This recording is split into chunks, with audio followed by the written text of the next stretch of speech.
Hi everyone, I hope you're doing great and ready for another week ahead in markets. You know it's going to be a big one when there's a Fed meeting and non-farm payrolls in the same week. We even have the monetary policy decisions from the Reserve Bank of Australia and Bank of England to contend with too.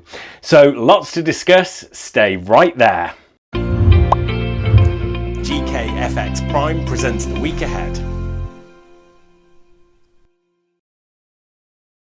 Right, let me talk a little bit about market action going into this week. The first thing to mention is US indices are back at record highs, the Dow and the S&P 500. So we can say sentiment has been fully healed since the 5% pullback. That's demonstrated most clearly by Tesla reaching a $1 trillion market cap for the first time. Clearly it's earnings season and results have been generally well received by investors.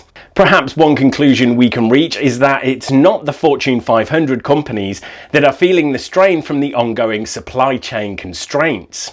Forex markets have turned sideways in the last week or so, with the US dollar recouping losses from the prior fortnight, which I think is in anticipation of the likely announcement of tapering from the Fed this week. The idea that oil will be needed to replace shortages in coal and other energy commodities continues to push up Brent and WTI contracts. Gold is bumping up against its 200 moving day average. Oh, and while I'm at it, can I just ask that if you're enjoying the video, please feel free to show some appreciation and give a thumbs up. It really helps us spread the word about these videos.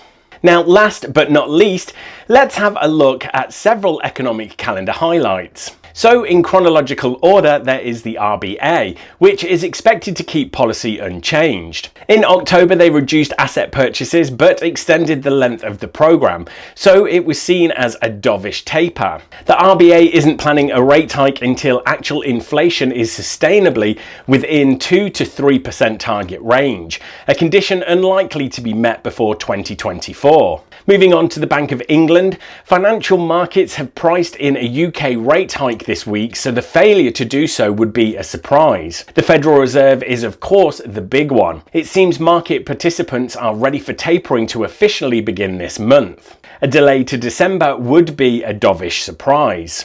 I think you know this by now because I talk about it every week, but tapering is a policy of gradually reducing quantitative easing. That's QE bond purchases. The average guesses on Wall Street seems to be for a taper of 15 billion a month, which roughly carries the tapering through all of next year. Finally, there is the October non-farm payrolls report on Friday. It comes after a big miss for the September figures, which were brushed off with the logic that one miss is unlikely to stop the Fed from tapering. Now, if we see another very weak US jobs number, there is a risk to markets because investors might start to worry that the Fed is making a policy mistake by tapering just as the economy slows. Right, thanks everyone, good luck trading this week and make sure to click on subscribe so you don't miss the next episode of The Week Ahead.